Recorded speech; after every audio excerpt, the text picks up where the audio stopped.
Alrighty, welcome to episode 201 of Tokwa's Ask Us Anything. Unusually, it's been a pretty quiet week. However, in local news, Tokwa will be holding its end of year casual meetup this coming Tuesday, 17th of December from 6 p.m. at the Coogee Boathouse. Everyone is invited to join us in celebrating yet another significant year of Tesla's and the club's achievements in Western Australia. And we all look forward to seeing you there. And that was this week's news.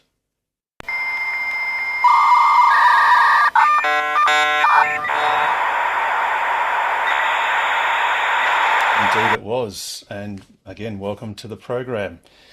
Now, as is customary, if there is anyone who is new and is comfortable in doing so, please do unmute and say hello.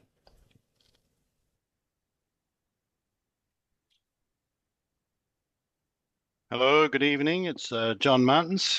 This is my first meeting. I've been trying to get on for a few weeks now, but it just hasn't been able to get the time together. But yeah, been a Tesla owner for about 2.5 years. Coming from Canberra last year, drove across the Nullarbor August, September last year. Enjoying free charging in the WA sun. So yeah, thank you. Welcome. Fantastic, and welcome to the group. It's great to have you on the show. All right, let's Thanks, see if Harold. we can go another one just for the pregnant pause. Do we have anyone else who would like to unmute and say hello?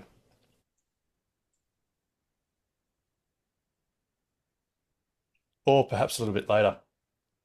Alrighty, well, I think today was the hottest day that Perth's had for a little while, so I trust everyone's tucked in your nice, cool air conditioning. Actually, something that was quite topical today was I got a text message from Western Power, and I'd be interested to see if anyone else did. And it said, quote, current conditions mean Western Power is acting to avoid outages in your area and needs help. Please reduce power use from now until 9 p.m. And there's a link for some tips on how to do that. So did anyone else in the room get a similar text message? Yes, I did, Harold. Norm. Yes, and Carol, my wife, also received it. And the account is in her name. I was surprised that I got one. There you go. So they really did mean it. So that's quite interesting. Um, Suffice to say, I've got my computer and internet backed up on a like a UPS, actually two UPSs, a small UPS and then a bigger one. So hopefully we'll be okay. But touch wood, everything's okay at the moment. No doubt it'll be a portent of things to come in the future as we collide into Um, that classic duck curve. yeah, I didn't get any message, but I noticed that the from the solar panels, energy feeding into the grid was suddenly cut. So I was looking at it and think, oh, only they've done that before, and I've sort of wondered what's going on with the solar array, and yeah, it's usually because Western Power have kind of cut the power feeding the grid. So although I didn't actually get a message, but sometimes it's a day or so later. What time was That's that, about it. John? Oh, that was pretty early afternoon. It's the hottest time of the day, sort of 1, 2 o'clock. And it was only when I noticed it, because I was looking at the app that tells me how much energy I'm generating, and I noticed, oh, I'm hardly, yeah, it's sort of cut right back. So Oh, normally it's about yeah, go on. I wonder if they had a system failure Yeah. whereby their system was inadvertently cutting off panels when it really should have been telling them to go flat stick or just not talking to them. And that might have caused a Mm, problem, which would be super interesting yeah. because I got that text message at, let me see, actually it was pretty late. It was 5:39. So of course, the sun is basically almost gone. Well, not quite gone, but definitely going. But yeah, Mm, interesting. I guess it's just a sign of the times. yes. And that just highlights, Western Power has restrictions on the size of solar panels and inverters that you can employ. And I dare say that they would have been quite happy with quite a few people putting in energy rather than not. So let's hope there's some reform in that sort of area. But anyway, sticking to Tesla matters, although that's obliquely Tesla, has anyone got any questions or comments apart from the fact that Tesla is currently, I think it is now currently at its all-time highest market capitalization, not all-time highest share price, but on market cap because there have been shares added to the float. It's now currently at its all-time highest market cap, which is a great achievement in this phase of its growth phase, really. Alrighty. So has anyone got any opening questions or comments? So I'll jump in. Yes, Norm. I noticed that Richard Chapman actually posted a in Facebook saying that we can now see the Tesla app on the Apple Watch, and yes, I could see it, and I couldn't actually do anything. I could monitor, but not operate any commands. And then the next day, there was a app update for the Tesla app, and that changed a little bit. And now the watch is telling me to add the watch as a key. But when you hit the button, then it tells you that you need software update number 44 or something. And isn't it a bit crazy that they haven't synced the two updates? Yes, I dare say to avoid disappointment, it would have been preferable for Tesla to have pushed the software update for the car first Yeah. before the software update for the app, and obviously the consequential, new installation of the Apple Watch app. So yeah, you're dead right. And as I heard from, as of a couple of days ago, there was only one car in Australia that had that software update. But apparently, according to TeslaFi or one of those software tracking websites, it was actually a US built car. So it's highly likely to be a Tesla company owned car that got that update, probably for testing purposes. I guess there's a tiny part of me that says, oh, I wonder if that's because they're just waiting so they could then push perhaps FSD as an option. Maybe, probably not, but that's a nice thought to have this time of year. That'd be a really big Christmas present for all of us Australians. But yeah, Norm, it just hasn't come yet. And unfortunately, you can only look at your car to check for updates once every 24 hours. So if you looked right now, you wouldn't be able to do that again to check for another 24 hours after the last time. So no doubt it will come, but just not yet. Unless anyone in the room can happily report that they got a software update, but I kind of doubt it. Yeah, Harold, it's Mark. I just checked just then. I've got Tessie as my third-party stats provider, and there's still no joy there. It seems that we're in interesting company, though. Us in New Zealand and Cambodia and Japan and Korea, Pakistan, Kyrgyzstan, Uzbekistan, and some place in South America are the only countries that haven't received the Christmas update that compared to the other countries that had received the previous updates before us. That's So interesting. I mean, quite a few of those countries are right-hand drive, but I don't know about Uzbekistan. no, it's not. No, it's So Kyrgyzstan. they wouldn't be no, Yeah, and nor Pakistan. yep. But it's interesting the countries that haven't been provided it yet, where it hasn't been rolled out yet. I went on social media last couple of days and actually just sort of put out there in the ether and said, what's the backstory? Because there's got to be one.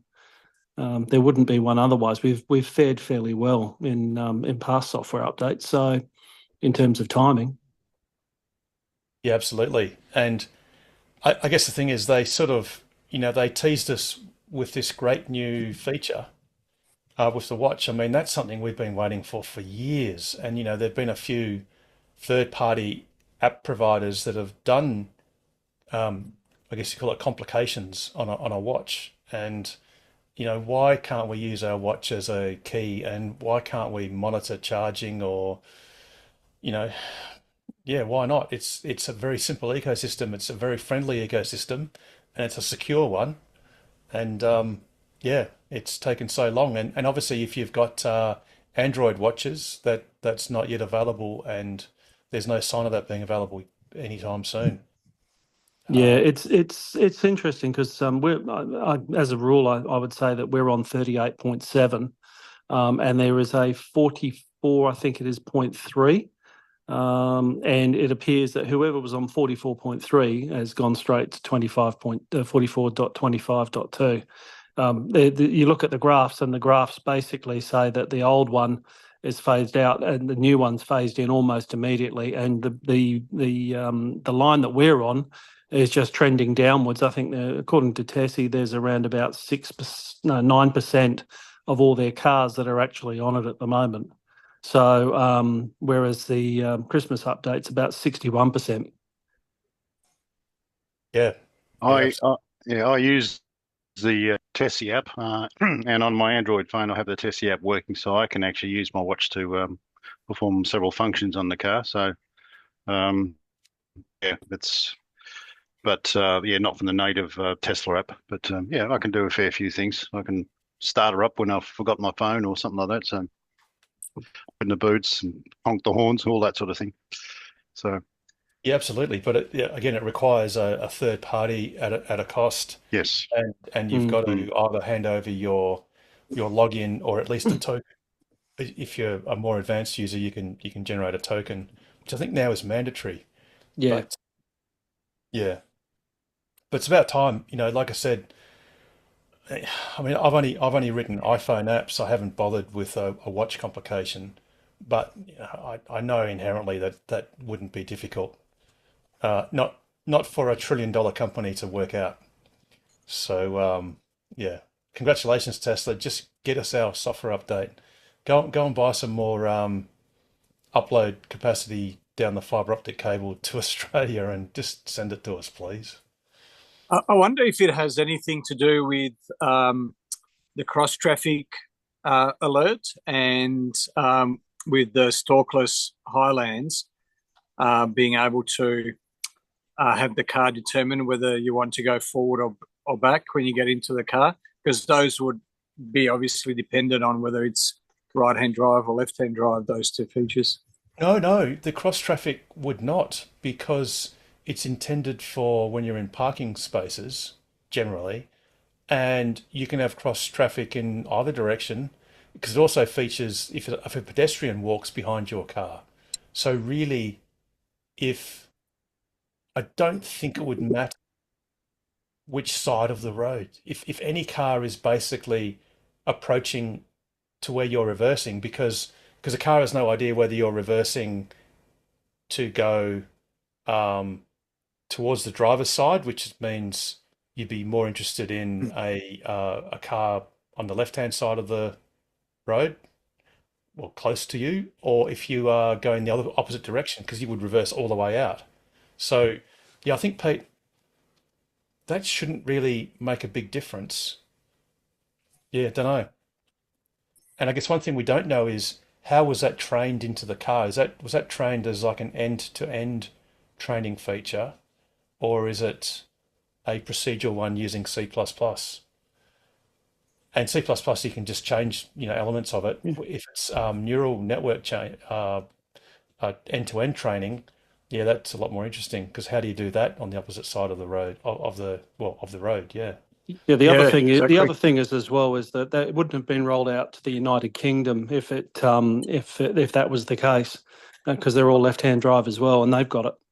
Oh, they do too. Sorry, yeah, of course they do. You can see it right there. The UK. Well, there's your answer. There's a very good point. That's a smashing point. That absolutely clinches it.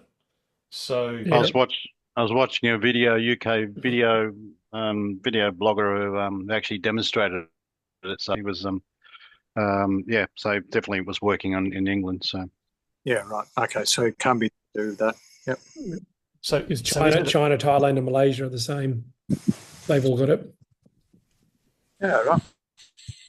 Yeah, and Thailand is Left. left Yeah, hand they're left. Same Yeah. as us. left hand side or right hand. Malaysia's left. Singapore's Yeah. left. Yeah. And they've all got the Chinese built car, so it's not like it's a specific to China or anything. Yeah, true too. That's dead right. Whereas the UK has, well, the Model Ys are German built now, although the Model 3s are Chinese. So yeah, there's no excuse. Perhaps it's because FSD beta is just around the corner for us. Yeah, and Or that not. that could actually be part of the process as well, because it appeared that 44.30 came with a new version of FSD, whereas the version that we're all on, 38.6, comes from earlier back, which has a different version. So maybe that's part of the issue.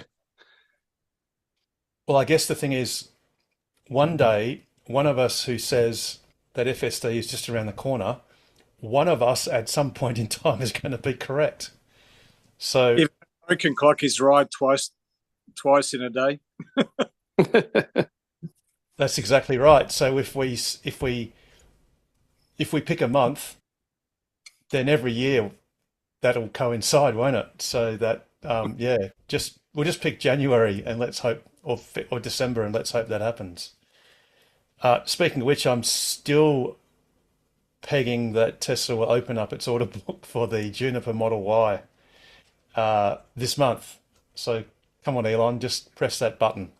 And look, to be honest, let's hope they do soon because it's been well reported that Tesla's sales at the end of this year are really flagging in Australia, and for good reason, because no doubt there are a lot of people who are of the opinion that the new Model Y is coming. Well, everyone, it's an open secret that it's coming soon, and I guess, yeah, you'd probably want to hold off to order one unless you had some super compelling time urgent reason. But anyway. I don't think Elon's been doing himself any favors lately politically. So I think that's got a yeah, Well, yeah, I think the opposite. effect on our sales. It's sort of funny. Oh. It's yeah. I've sort of decided basically not to engage in the day-to-day machinations of what's going on. But I've got to say it's done spectacularly well for the share price. And as a long-term diamond hands share investor of Tesla, I'm certainly not upset that their market cap is at an all-time high. That's for sure. Exactly. And I guess with politics, the thing is, and I mean, America is so uniquely, completely polarized, virtually 50-50, with such a gulf between those two sides that I guess what you lose on one side, you gain on the other. And I guess one healthy thing to remind everyone of is that no one knows who the CEO of Hyundai is, or of Mercedes-Benz for that matter, or I don't even think we can really name the CEO of Volkswagen anymore. It used to be Herbert Diess, but Blue. it's yeah, anyway, can't remember now. So Blue. yes. Yeah. Well, yeah, well, From Porsche. yeah, that's exactly Yeah. right. So, it really, I think some people do get a little bit hyperbolic when they say, oh, because of such and such a person, I'm going to sell my, Yeah. $90,000 asset or something. I'm look, and good on Yeah. you if you're dedicated to that opinion or whatever, and you wanna walk the talk. That's cool. But I guess you got to be careful what you talk about, because you could probably ban yourself from using a lot of products if you really dug Everything. to virtually everything. If you dig deeply into who's behind it or what's behind it or whatever. Exactly. Like where One it's come thing, from and stuff like that. one thing with One- Tesla share. Oh, That's Go. assuming you find out. so say again, Pete. I was just saying that that's assuming you can actually find out. Yeah, true. You know, a lot of the CEOs have got very private lives, and they keep their opinions to themselves. And how would you know? So, you know, what do they say? Better the devil you know. Yeah, exactly. But Exactly. in terms of sales in WA, I was at a Kia event, giving them shit, of course, for the Kia EV5 out at the airport. And there were hundreds of Teslas out there, and they're all going to be delivered before the end of the month. So I don't think we have any issues with that. And in China, it's actually a record month in terms of sales and stuff like that. So you lose, you know, Well, 1%, Tesla globally, 1% of people that are clutching their pearls about stuff, and they gained at least 5 different other people. So I think we'll be fine. It's like if people want to leave, go for it, because Well, they'll look, be in a worse car. as soon as the order book opens for Juniper Model Phew, Y, the refresh yeah, Model Y, so many Tesla owners, including yeah, myself, are going to jump in bang, instantaneously, yeah. which means, you know, there's going to be a few good deals Mm. for second-hand Model Ys, and perhaps a few second-hand Model 3s when people jump on the Juniper. So, I mean, I'll give you $5. I'll, I'll take that as, I don't know if, I think I might wait for a slightly better opening bid than that on my 152,000 kilometre car that would have driven around Australia 6 times by the time I sell it. But hey, Mike Spears said he'll give you 6. no other no other EV in Australia has gone around 6 times. Sorry. Yeah. Oh, and it's only towed a caravan twice. Oh dear. Anyway, they're mostly country miles, I assure you. In fact, I can prove it. Hey, one other thing, guys. Hello, by the way. Oh, hi, Chuck. Welcome Hey, Chuck, from the future. What? Yes, that's right. One thing that a lot what's of the people are share price? saying that they're gonna they're claiming, oh, you know, I'm gonna sell my Tesla because of what Elon's doing, but they're not going to stop using superchargers with their other EV, whatever they get. Yeah. There's been a lot of conversation on groups and forums and things like that, and they've said, oh yeah, I'd probably still use a supercharger because, you know, they can do that in some other city, you know, late at night when no one can see them doing it. So it's very performative with many people. It's what they can talk about. Yeah. Right. Yes. Yes. And there was probably some other reason why they were going to sell their Tesla anyway, Yeah, for whatever reason. So, no yeah. stalks or something. Yeah, well, true. I mean, yeah, I'm not too happy. Obviously, the Juniper's not going to have stalks. I'll see how I go. I really do wish to continue using indicators to go around roundabouts. I think it's just, well, apart from being the law, it's also polite. But we'll see how it goes. Without trying to advertise third parties, you know, Enhance Auto have now released their or they're about to release their sexy stalks, or they have Yep. just released them, Might be pre-release. Yeah. in pre-release. January, I think. Yep. So that's always an alternative if you really, really do miss the stalks. Yeah. But look, I'll definitely give it a go, see how it goes. But yeah.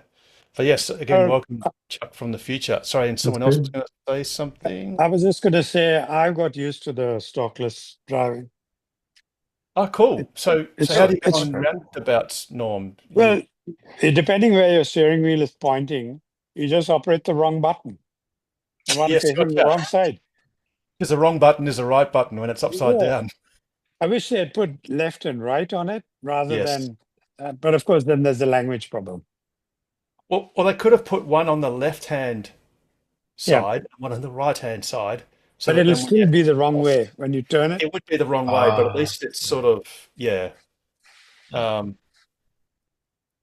But anyway, Is the left above the line? You know how you have a line on your steering wheel? don't have one. Has No, anyone got? I don't either. But I No, the was left, just sort of left wondering. is down and the right is up, I think. Yeah. Okay. It's just a Yes. thought. Unless you have the Cybertruck, like you know, four-wheel steering, and yeah, and you need Can't wait. Yeah, that's a good thing. Can't wait. Oh, Now that they could bring that they could bring that. I would quite happily have that. And if it's alleged that Tesla are sort of running out of a supply of people readily wanting to take Cybertrucks, there's an easy solution. You'll be able to sell probably 50,000 of them in no time just by opening up Australia. Yeah. Because I'm sure we can rub 50,000 Australians together that are just begging to have a Cybertruck. And I can tell you the mines are, I mean, they're going to be grey importing them anyway as left-hand drive cars anyway, unregistered. But please, Elon, just trust us when we say it's not a lot of effort. You just need to put your the steering wheel on the other side, just mount it on the other side, and the pedals, and the windscreen wiper. Job done.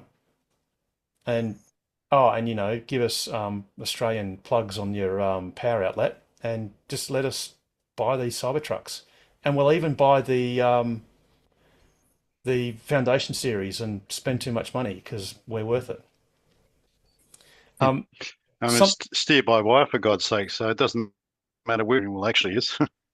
No, and that's the thing is you can easily put it where the glove box is in the current Cybertruck, and vice versa. There's no shaft to have to accommodate. It's just a force feedback unit that's not that big, and pedals are literally trivial. And like I said, they just need to cut the notch in the windscreen on the other side so that the huge wiper can wipe from the driver's side outwards. Anyway, alrighty, we've got any other questions or comments? Did anyone watch Optimus? Yeah, walking I was up going and to down say, the hill. in Oh, fact, you're going to do that later. Sorry. yeah, it's right there. I I've ruined. got it pulled up right. Actually, let's do it now. And Yeah. we don't actually. Let's just do the whole video because we can do that. I don't I think got very this is excited. down, actually.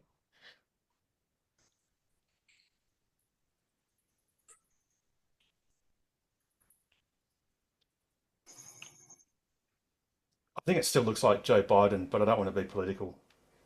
I think his knees are a bit like mine, the way he's walking. Be like all of us. He almost went into a Hey, run. Siri, There. close the garage door. It looks like you've got a full nappy on. Oh, that is so good. That's amazing. If I get the right spot.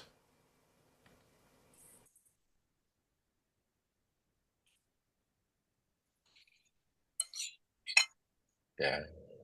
I mean, the way he swings, I'll just go into slow-mo. The way it does exactly what a human needs to do, which is thrust momentum backwards to push your body forwards to counteract the slip. So it thrusts its arm back, lifts its knee, and then jams it back. I mean, that's just so human, it's just not funny. Yep. And the thing to bear in mind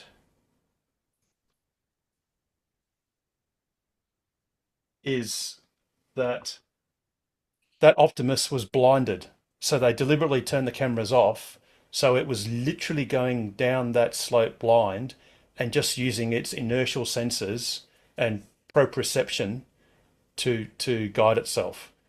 And I tell you what, if you tried that as a human being, fully functional human being, I reckon a lot of us would have slipped and not recovered on wood chips, which is or mulch, or whatever, very slippery surface. So that's, anyone that doubts that Tesla is another Apple or another Amazon or whatever, Optimus was a joke. It was a person in a Optimus suit, literally a dancer in an Optimus suit. Only how long ago was it? 2021 or something? August 21, 3.5 years ago. So 3.5 years ago, it was I don't know what you'd call it, a party prop, totally fake, totally aspirational, and Just 3.5 years, just concept. And 3.5 years later, it's doing some pretty scary stuff. And obviously there were some people saying, oh, but it must have been tele handled, and it's telepresence, and it wasn't. It absolutely was not. In fact, you couldn't do that with telepresence because the human would, you just can't make those movements if you're standing straight up. You just can't do it because that would make you fall down. So it's astonishing how good this is getting, and the market for these sort of robots, with or without some augmentation with telepresence, is more than our little minds can cope with. And you know, if you think that that's not possible, that surely we should be able to work out what's going to happen in the future. Anyone that was around before digital mobile phones, no one, or even just at the start of the analog phones, no one would have believed that almost everyone on the planet will have one of these things in their pocket and have access to the internet with unlimited, you know, resources that comes with. And that was only, you know, a couple of decades ago. So, A very point that Steve Mike Ryan made in his video yesterday or today. Unlike the cars, you know, when you're training FSD, you know, the progress is somewhat held back because you know, the cars on public roads, and you know, there's only that much that you can do before you start risking people's lives. Whereas this thing, you could have it, you know, in a factory. You know, you could have it fenced off so there's no people around or what have you, and you can just let it loose. And even if there are people around, what's the worst thing that's going to happen? You might bump into someone, or you might drop something on someone's foot or what have you. So it's, you know, the stakes aren't nowhere near as high as a car driving on a public road where it could mow down us, you know, 20 kids.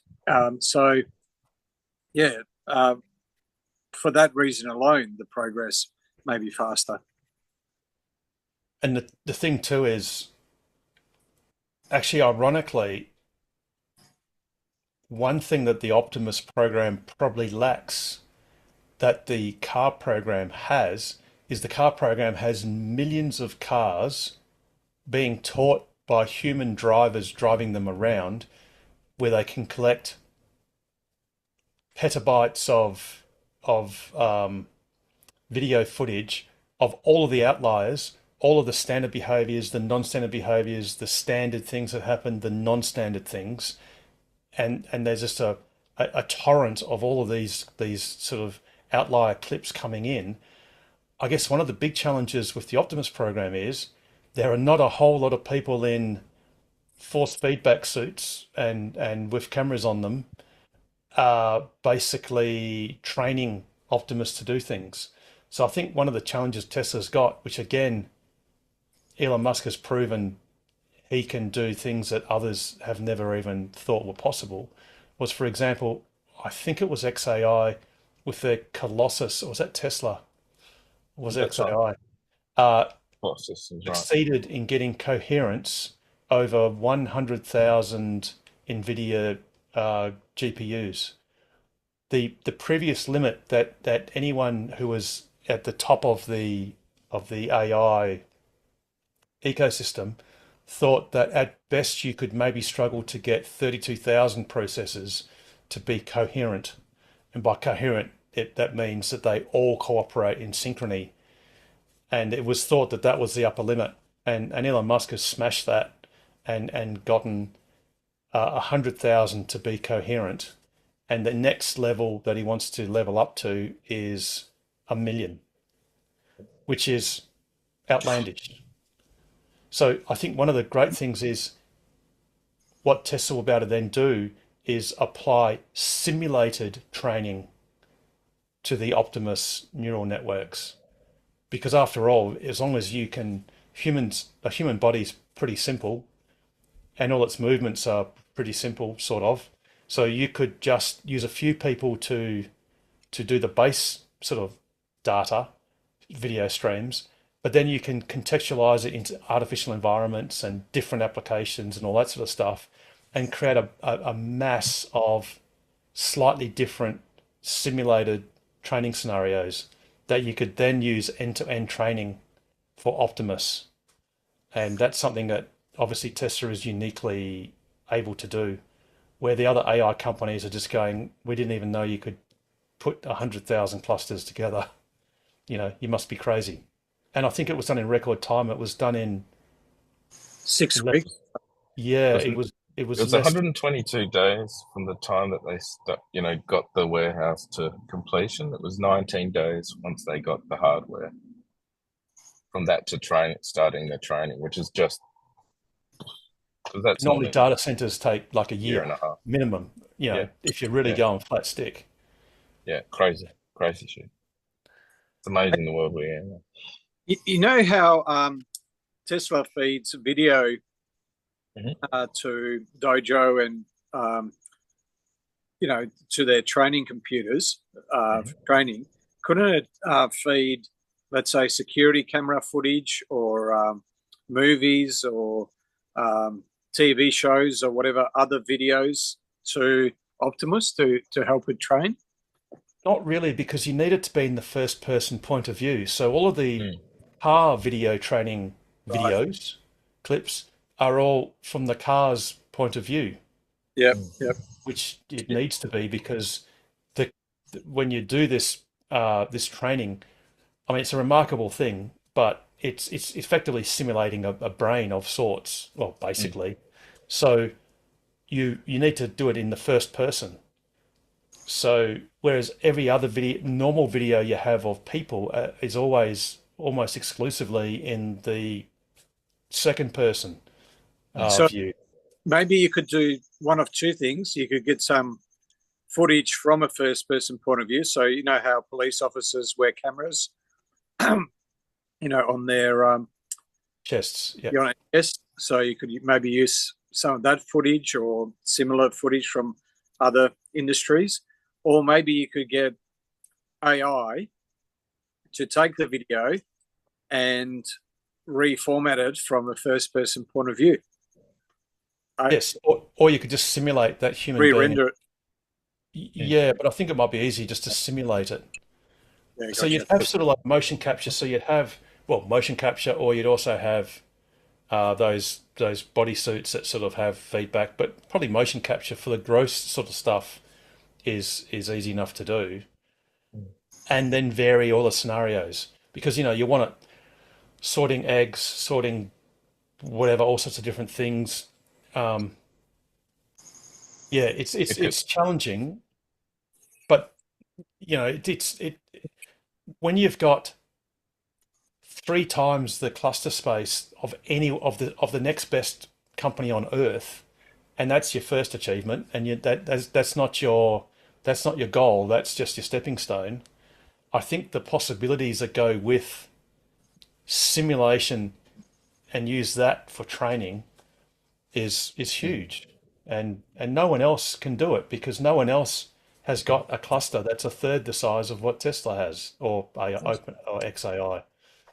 But But I Tesla think does. Oh, getting sorry. has Tesla got Colossal? Paul, No, is that Colossus? Sorry, Tesla got Cortex at Cortex. Austin, Texas, and XAI is Colossus. But the reality of it all, I'm sure they'll cross pollinate and things like that as well. Yes, and And Colossus you is got in Memphis, Tennessee.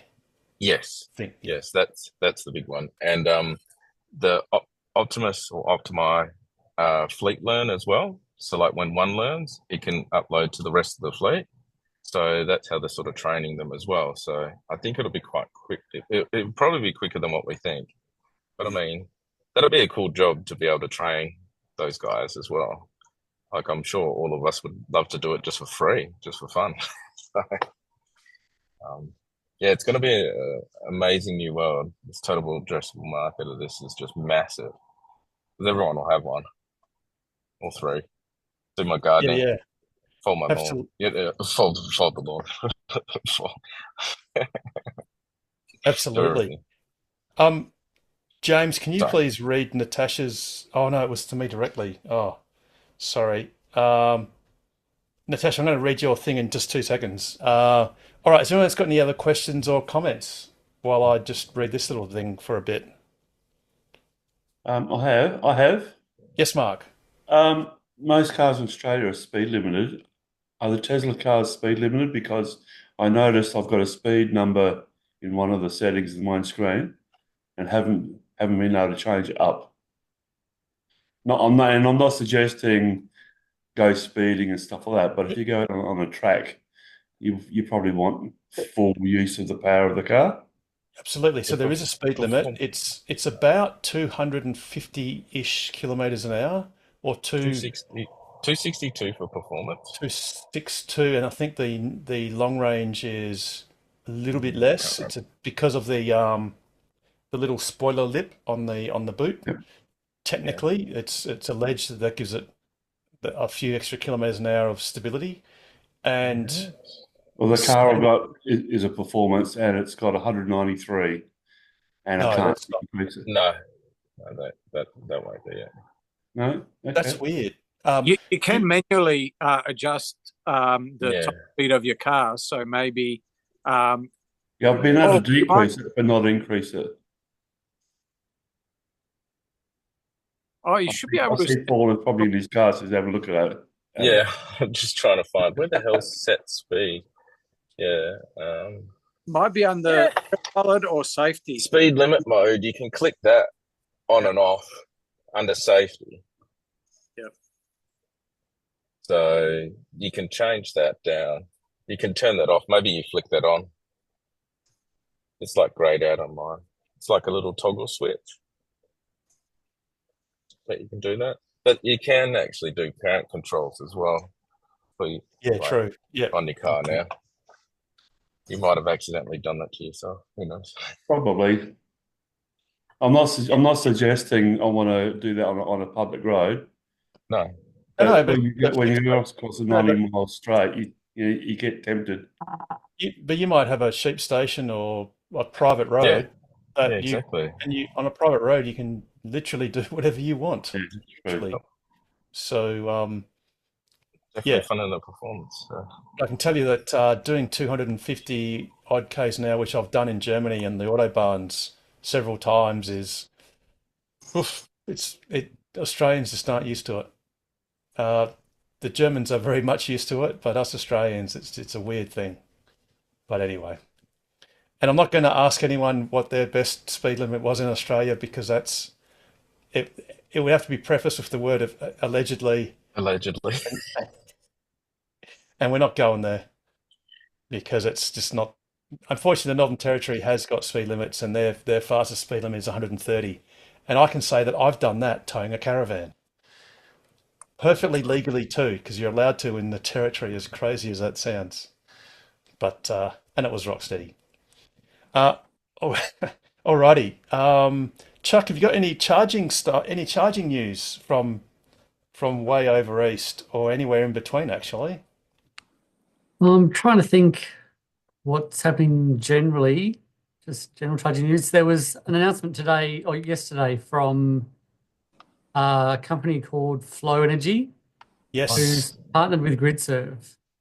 Yes. GridServe is one of the massive ones in the UK. They sure are. Yep, you probably have some pictures of the sites you can put up if you want to. If people haven't heard of GridServe.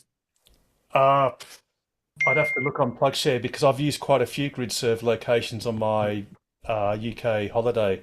They're all like when you go to a GridServe site, it's almost as big as a Tesla supercharger site. Some of them are Yeah. impressive.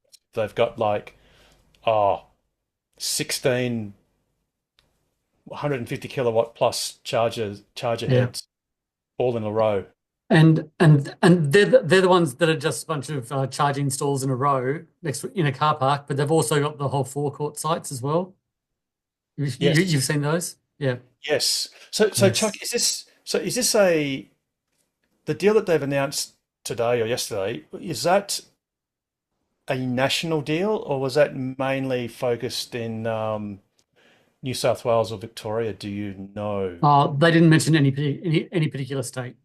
That So provider's not one you we could- know. So that's you could an- expect, you could expect that they would go, start there and move out as they usually do. But of course, yeah. Yeah. Yeah. Well, I- naturally, You go I on. just see James has posted some pics in the chat. Some good ones there. Some of the flagship sites. That's yeah, it's even got a Marks and Spence food, which is pretty cool.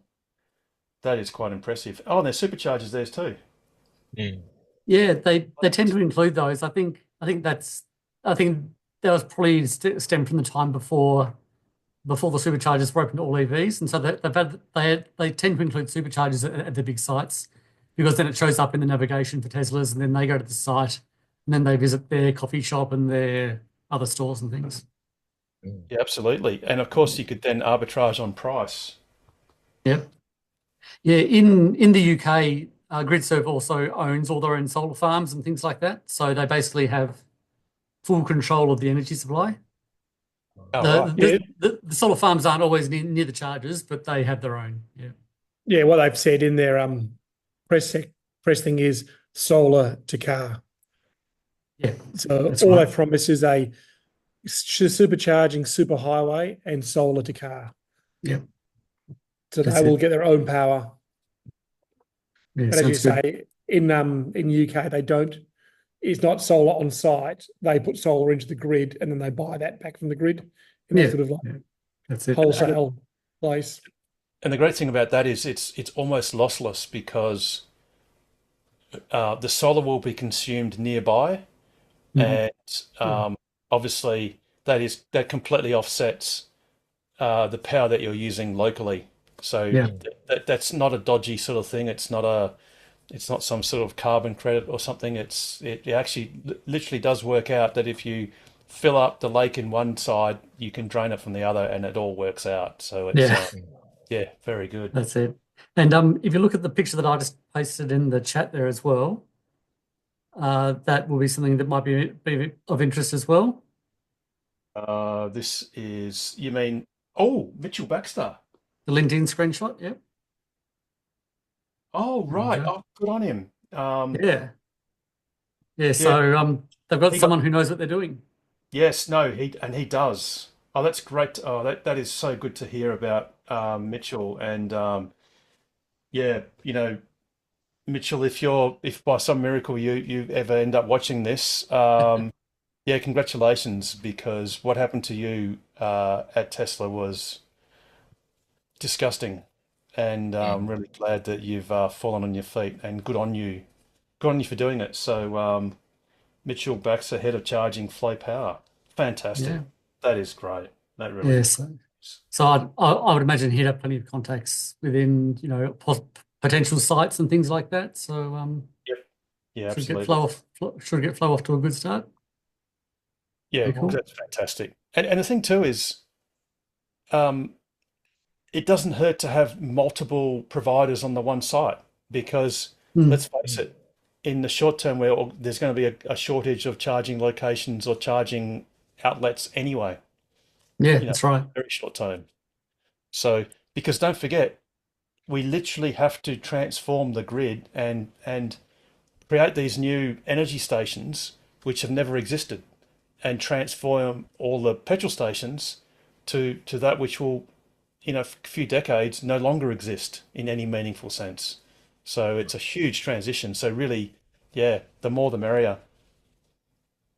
That's all That's good. fantastic, Chuck. That's so good to hear about Mitchell. That's great. That's Tesla good news, yeah. flows going. Yeah. Also on some more local news, and when I say local, I mean to me, not to probably anyone else on the chat. So sorry about that. Actually, it does relate to a picture that I think Rob Dean put up like a couple of years ago when he was in Tassie. It was a picture of the Electric Highway Tasmania charger at Burnie in the northwest of Tassie. And he was there, and there were two or three other EVs in the queue in front of him. That charger is currently offline because they're adding a dual chem power charger right next to it. So 2 more stalls. They did Devonport last week. So that also has a dual chem power next to it. So 2 more stalls. And also NRMA started on their first site in Tassie too. Oh yes, I did see that. Yeah. I was trying to not say something unkind, like I don't care what the NRMA does. But, Yes. One day, the NRMA might redeem themselves. One day, but no, that's good. No, great Well, news. That's And I'd good. So say all grid that's sites. basically going to along with the Cradle Mountain one that opened about a month and a half ago. That's like sort of in that entire area of the state. It's like the central northwest. That's kind of quadrupled the capacity there between all those sites. So Yeah, that's fantastic. I'm trying to. I'll bring good up for Tab us. actually just so that I just got to take off Caravan main sockets Oh, and you're jumping on plug share. unplug share, but it's not going to show. Oops, here's a little bit slow. It's not going to show everything, but yeah, No, you are it's getting pretty well served, and obviously, yeah. yeah, Ernie's in coming soon. Yep, that one's been replaced, been upgraded now. That's the NRMA one being built, Yep, which is it's at an ice creamery, and it's right next to a. That's my photo that I took Oh, 2 hours right. after I heard about it. Oh, fantastic. Oh, good on you for driving so far, Chuck. I mean, Well, kind of cheating because we had an AVA meeting at Devonport like that night, and I found out at the meeting, so I was driving past at the time, very good. Very very good. conveniently. But yeah, that sort of little cluster up there is all has a lot more capacity now. So yep, that's good. Yeah, very good. No, that's Oh, no. that's awesome. And it's great to see any region get appropriate charging Yeah, because that's what everyone deserves, because EVs are the future. And like I said, you've got to transform the entire method of energy delivery from a liquid source to a solid state wires source. So they got to hurry up. that's But it. yeah, that's really good. That's right. Um, And I will jump back with some WA news, and that was the Kings Park charger. There's been some photos on the Topper Facebook group about it. yes, and the biggest chagrin I have Is there V3? is their V3, and I'm Yeah. just going to go to a charger that Rob used a couple of weeks ago, about a week ago, and I used in August last year, and that's at Tenterfield. And I'm just going to bring Tenterfield up in 2 seconds. And the thing that's annoying, the thing that's a missed opportunity is in the eastern states, Tesla are actively and appropriately upgrading version 3 sites, stalls, to version 4 stalls. Yeah, And I think that was because those sites were state government co-funded, and so there's a requirement to support all EVs, so longer cables, probably future credit card readers. So I think they had a legal requirement to swap those stalls over. yeah, right. The only thing is, I think Tenterfield, oh, that was in November. The first photo on PlugShare is November Yeah, 2022, so that might have been part of that program. Um, back in, yeah, that's my shot there. Sorry, it was yeah, September last year. They were V3s, and now they're actually V4s. So yeah. it sort of feels that for Kings Park for them to have persisted with V3, especially when I think Kings Park's going to be open to all EVs. So it actually Oh, does okay. make sense because unlike Karrinyup, I don't think Karrinyup will ever be open to all EVs because it's just So crowded. so crowded, and human nature has guaranteed that a small proportion of people will use it inappropriately Yeah. or park there I inappropriately and I not use think it. in my entire trip to Perth last year, I think that was the only supercharger that I just moved on from because it was full. So yeah, yep, I'm Yeah. familiar with it. There we go. Yeah, so There my is guess is maybe Tesla has lots of V3 stalls left over now that they've swapped them over. I don't know, perhaps you're getting secondhand ones. You know what? Freaking bring them here, and Yeah, I've bring them got all across heaps of the areas to put them in. yeah. Well, there were some pretty big sites that they got swapped. I think there might have been a 12 stall site that was swapped. So They got lots of the store hardware. Yeah, absolutely. I mean, they're going to need quite a few spares for Lancelin because it's such a tight location.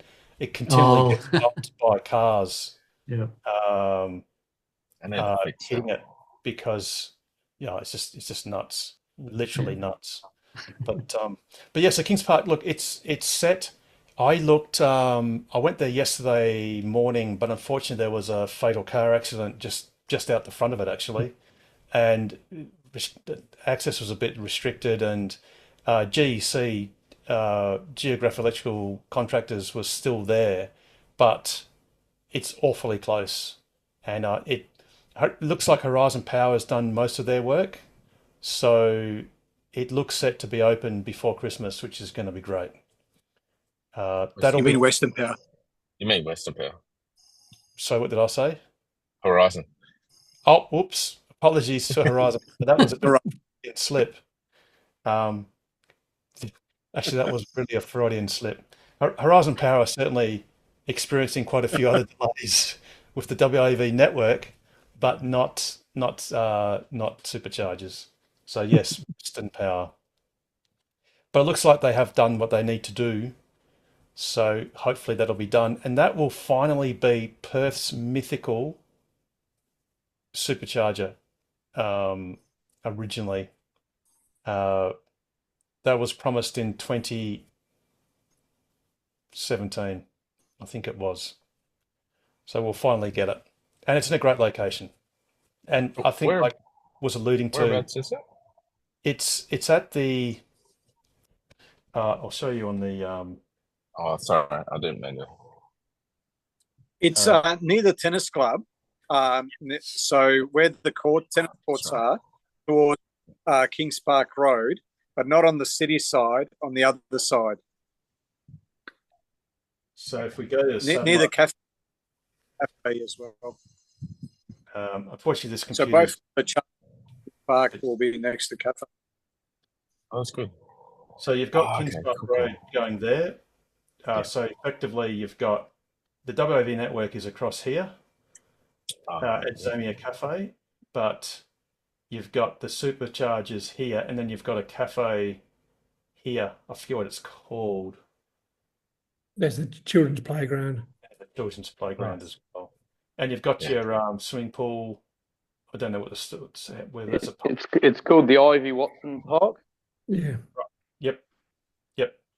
And I don't know if anyone's actually put any photos up. Oh yeah, well that's basically the photos. There's actually been a bit more progress because there's a second power unit. But yeah, so that's coming online hopefully in the next week or so. Unless Western Power has had any other delay or whatever. Now, while you're looking at PlugShare, do you want to bring up the Bayswater train station? Get people's thoughts on that. Let me go back. Do you know the way around the north of the river?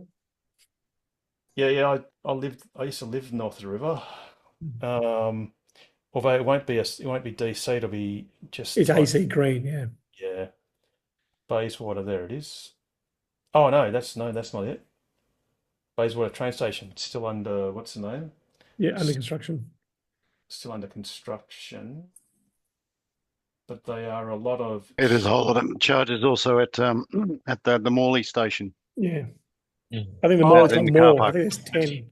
So the Bayswater one have got the pedestals, whereas in Morley, which will be close. Must be here, Morley train station. You've got wall-mounted Schneiders, which is pretty cool. Do we know what 22? Oh, sorry. You go, Paul. 22. I was just wondering what speed, because I think the housing is the same. They're 7 for- kilowatt. 7 7, kilowatts. single okay. phase. Actually, The that's 7 what- kilowatt, okay. and it's a flat fee of $25 for 8 hours. 22.50 it says here. 22.50. 22.50. Still a lot. $22.50, yeah, sorry. How does that compare with normal park and ride? You have to wonder. pay $2 parking as well. Oh, Their terms and conditions is it's $2 parking. You got an 8-hour limit, $22.50, and you must be using a train service. ooh, I don't know how they check that. and 22.50, 22.5 at 0.3 cents. That's 75 kilowatt hours. Ooh, ouch. So you Yeah, it's a little bit pricey. not many people will use it No. unless they use it as a premium parking spot if the rest of the bays are full. So Yep. So it could be used as an EV's parking spot of last resort. And So what? humans, Anyone working what does it cost to park a car in the city all day? Oh, more than that. Way more than yeah, that. yeah, more than that per day. Unless you go to an early bird. I'm thinking business. If I'm going to have a 9 to 5 job, Yes, it's of that order actually, I think, because you can get, I think it is 20, it's in the mid 20s range per day, which Yeah, adds up in a it's week because that's $250 a week. yeah. Some No, places are 30. Some places are like 30 as well. sorry, $125. but if you live in an apartment and worked in the city with no off-street parking, no chance to charge at home, once a week parking, not so bad. Yeah, yes, basically, yeah, yep. Because you're probably paying, if you've got a standard range car, which has a capacity of about 50 odd kilowatt hours, and most people aren't going to wait till the car's at 5% or 10%. So you're probably going to end up paying about 40 to 50 cents per kilowatt hour if you use it judiciously, so that you basically turn up pretty low. And of course, in a day at 7 kilowatts, you can fill it right up because it will be full in 8 hours at 7 kilowatts. Yeah. So, yeah, look, I think its biggest use will be depending on popularity of the parking spots. It could be an EV owner's choice spot of last resort. And then humans being humans, if you didn't want to spend too much on the actual charging session, sadly you dial down, and I'm not recommending anyone does this, but I know people will, you dial down your charging rate because it's single phase down to 5 amps. So then you're only consuming It doesn't make any difference. It's a flat fee and how much you use. sorry, you're right. And I reckon if you're working a 9 to 5 job in the city, and you're coming in from Morley, you're going to struggle to get back within 8 hours. By the time you've caught the train into the city, done your 9 to 5, caught the train back, you're going to be over 8 hours. Well, and most people work an 8-hour job, like gross hours at least, because you've got lunch breaks and other breaks. So that 8 hours means you can't have a job. You can't use it as a worker in the city. I didn't even think of that. That's a bit crazy. They haven't thought about that at all. It should be like a 10-hour limit or a. Well, actually, it doesn't matter. You're there. You're paying $22.50 for it, so you should have like a 12-hour limit. Yeah, that's not right. That's someone might have needs. to let the doc Yeah, guys know. that's I'll the double sort of thing check that that. happens when someone comes up with a policy who doesn't actually drive an EV. Or work a real job. Yep. I've put the link to the terms and conditions in. It's WeVolt. What does a WeVolt? Does a WeVolt app say the same? Can someone look, please, if the WeVolt app has the same terms and conditions? Because it just might not have been correctly relayed to PlugShare, which is certainly possible.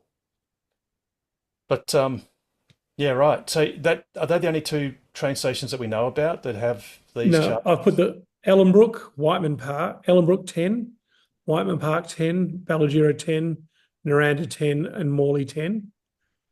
Bayswater 4, Yanchep 10, Alkimos 10, and Eglinton 10, and Mandurah 10. Yeah, interesting. Interesting. I It's a trial. It's only a trial for 6 months or something. So And the yes, price will be adjusted as well if needed. So which clearly it will have to be it will because have to be. at that fixed, I get it because if they do a rate per kilowatt hour, humans being resourceful will dial down their charge rate to 5.5 kilowatts or, well, yeah, they will be, sorry, to 5 amps because it's obviously also bad form to be fully charged and plugged in.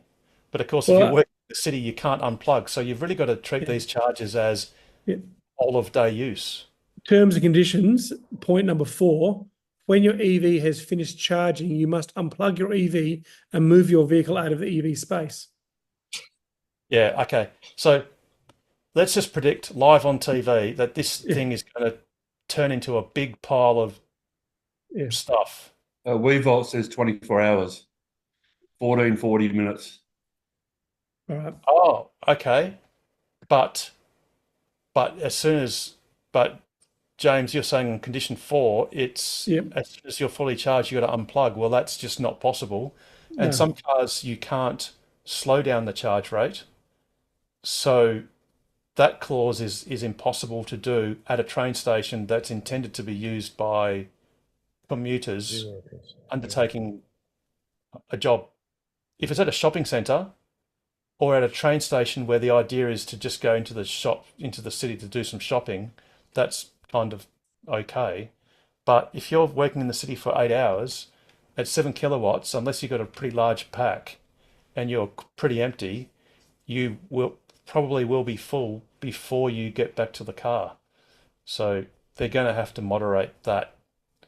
But that's always a challenge at something like a train station is you either have 150 chargers, so all the bays have a charger, or you almost don't have any because Yeah. humans, again, they'll use these chargers as a bay of last resort.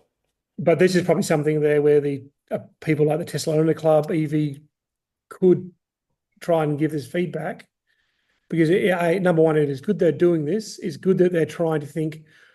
It's obviously for people to park and go to work and come back occasionally, not every day, but they need that feedback.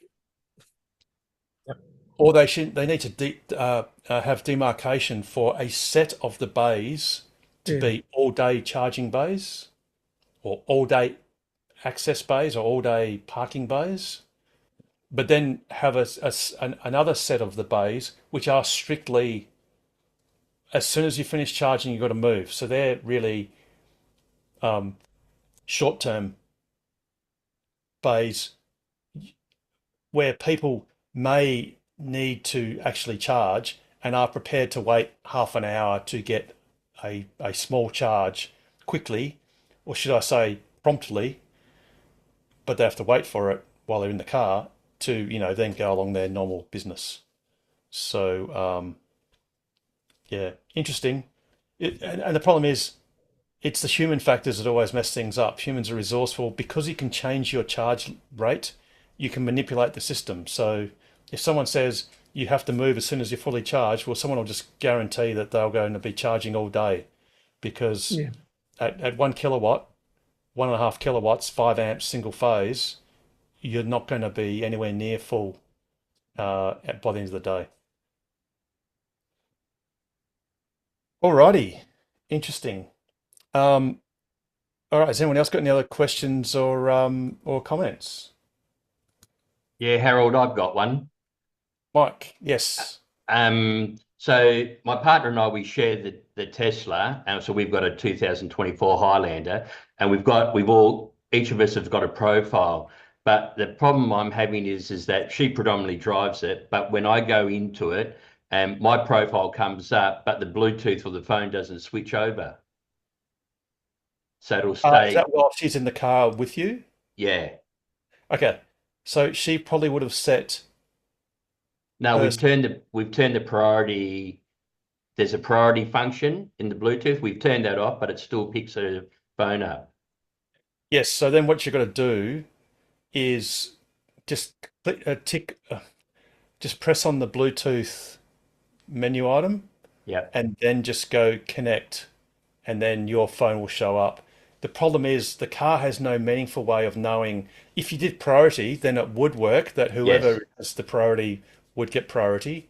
But Yep. of course, and that's one thing. I don't know if So that was meant.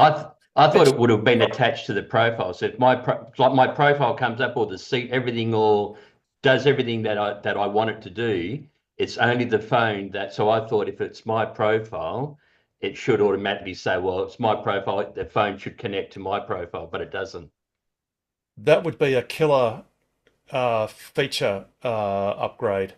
So Tesla, if you're listening, please allow us to attach our phone Bluetooth token, whatever you want to call it, to Yeah. our profiles. So you're dead Yeah. right there, Mike, so that if you're on your profile and you've attached your phone to your profile, then Yes. by default it should latch onto your phone, because obviously the driver is the person that wants Bluetooth, not so Yeah. much for listening to the radio, but actually taking and making phone calls. Yeah. So yeah, great. And I use my phone as the key card, so and all that. So Oh, yeah. that phone that's okay. The phone, multiple phones can work as key cards, Yeah. independent of, because when you're talking about it latching onto your or your partner's phone, that's to do with Bluetooth audio, Yeah. not Bluetooth Okay. The car. accessing the car or unlocking or whatever, locking the car. Yeah. But that's a great point. That's just goes I to show. disagree. Well, we travel a lot with my wife. I'm driving the car. She's in charge of user experience. So she's doing the aircon and the audio. Oh yes, but what about when your phone rings? You just She don't can answer. answer that. She can answer that Oh, too. okay, yeah, okay. No, I had a similar issue, and it was actually a setting on my phone that was the issue. You go into the Bluetooth connection on your phone, just make sure calls and audio is actually selected, because mine dropped off of that, and when I changed it, it updated fine. Yeah, so I can manually select Bluetooth and it all works fine through the car. It's just that if I don't do it before I drive off and select my phone, it'll go to my partner's phone. it gets interesting because my wife and I leave home every morning at the same time, and I go to ring her, but my phone's connected to her car, her phone's connected to my car. It's very confusing until when we get to the end of our street and turn opposite directions. The first order issues. Yes. I suggest you construct a oh no, but if your priority, if you do your car as your priority and hers as her priority, it should be okay. Yeah, In that's general. right. Mm. So Yeah. or just agree to leave 5 minutes apart. But then again, of course you want to leave home at the very last minute possible, Yeah. so you get to work at the last minute possible. Yes, that's one great reason that you should get old and retire. So you don't have to. That's one of the benefits of getting older. And I could charge on solar as well. I actually have that problem with my wife. Today I had to stop her car from charging because we're just using too much power, and we'll have to let her car wait till Friday daytime, because when you've got solar, the daytime energy is limitless, nighttime not so much. Alrighty. Has anyone got any other questions or comments? Oh, Pete. Oh, it was good to see a survey come out that said that only 1% of people who convert to EVs end up going back to a internal combustion engine car. So 99% stick with EVs, which not surprising, but that is actually an incredibly high figure. Yeah, true. And I dare say I mean, we've seen it happen in Perth. I don't know to what extent it's continuing to happen, but you know how we saw quite a few very fresh second-hand Teslas appearing in a car dealership. Was it? It was a weird place. Was it Midland or it wasn't Central Oh, Perth, but yes. there were I know the one you mean. there were a lot appearing, and it appeared to be more mature owners that I think just were initially overwhelmed with the car, with their perception of the technology of the car, and it just was unfortunately something they couldn't deal with in the period of time before they made the decision to get rid of it. So, which I think, This was a couple of years ago. yes, yes. So I think there were people that they probably thought it would be the car for them or presumed it would be, but then just didn't get over that adoption curve of just getting used to some of its features, which Yeah, I heard some old men today complaining about loss of stalks and change like that. Just can't adapt to change. It happens a lot. touche, this is true. This is true. But it does hearten me that Norm's coped with lack of stalks, and others have too. So I don't know what it's like yet. Although I do fear because one of my Don't be sons, afraid of change.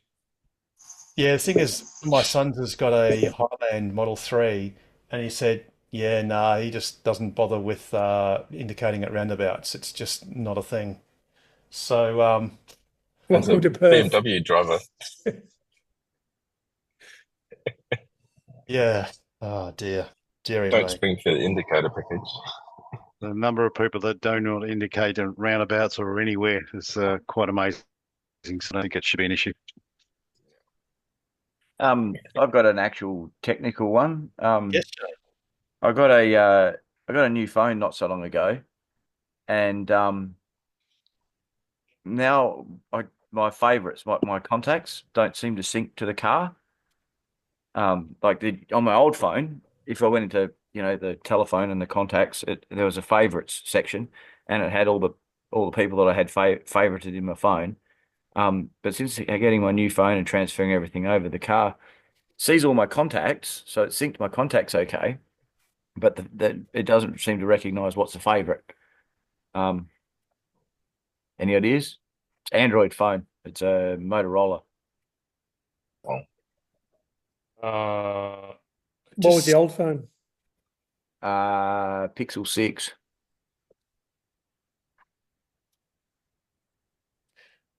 yeah. See, all I can see on the app is calendar sync, but that's not that. So it's not an app setting. Oh yeah, I see what you mean under the phone. Yeah, that's a good question. Have you? Yeah, I don't have So Paul, mine. you can see your favorites, can you, on the No, I mean Sorry, yeah, there is a section that says favorites, Yep. but there's none in there. Yeah, But- it's just the But contact. you do have favorites in your phone? I don't think I do actually. Yeah, I just use the bloody Yeah. scroll wheel definitely- and just say call this person. So Yeah. It definitely used to work. Have a look But- on your phone, Paul, just to see if you have got any favorites. So just on your Okay. phone itself, Yeah. you just Yeah. go Yeah, on. I got a new phone, and I got it, and the Tesla updated it, around all the way around about the same time. So I don't know which. no, I don't have any favorites. Oh, I'll okay. make one. Go and How make a about I favorite. make one? How There about you your partner? Surely sees your favorite. I mean, and you are being recorded. go. Yeah. Who are you saying? Oh, Leonie. Yes, make her a favorite. That much. Out of everyone, out of 8 billion people, she's got to be the most favorite. And while he's trying that out, I'll make a comment. That's it. I'm Yeah, going go. to Paul's saying he usually calls people using the voice recognition. Of late, I've found that the voice recognition has got considerably better. I don't need to put on anywhere near as much of an American accent for it to understand me anymore. Very good. To be honest, I've not used voice recognition for a very long time. Yeah, for that reason.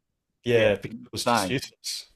Yeah. Shane, with your new phone, did you delete the existing phone, the existing Bluetooth audio phone from the Tesla, or just continue with the one you already had because it'd be the same name? Like your phone was called Shane or Shane's phone. Oh no, the phone's called one was called Pixel 6 and the other one's called Motorola or something. So you deleted the old one and put a new one into the. Not originally, but I have now because I thought that might fix it. But yeah, I did that. Had to do that for my phone when it was just James's phone. The new phone was James's phone, and that didn't work. You had to delete it. But Paul, how are you going with setting Leonie as your Well, yeah, she's there, but it's not on here yet. Oh, so there's you're nothing. Right. So you're reporting the same as Shane. So it doesn't show favorite. There's a favorite section, but it does. There's favorite section. Yeah. And that's a iPhone too, isn't Apple. Yeah. Yeah. It's like iPhone 15 Pro. Yeah, so you got no chance, Shane. It's not you. It's Paul's got the same on a different ecosystem. Yeah, okay. No worries. So they must have been the latest or the update beforehand. Be a new car update coming, and that'll fix it. Yeah. Yes, it was. Maybe for Christmas, more or less. Maybe. Cool. Alrighty. I want. Anyone else got any other conundrums or questions about their car or comments? When's the new update coming, Shane? 2 weeks? The new what? Update. The new update, is that coming in 2 weeks? Yes, Davo. 2 weeks. Yes. How long do you think all that'll take? 2 weeks.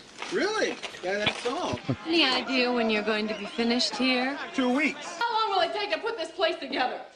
2 weeks. I do get the permits. How long will the job take? 2 weeks. 2 weeks? 2 weeks? You sound like a parakeet there. 2 weeks? 2 weeks? Well, 2 weeks. It's amazing. Amazing nothing. It'll be a regular miracle. Indeed it will. 2 weeks.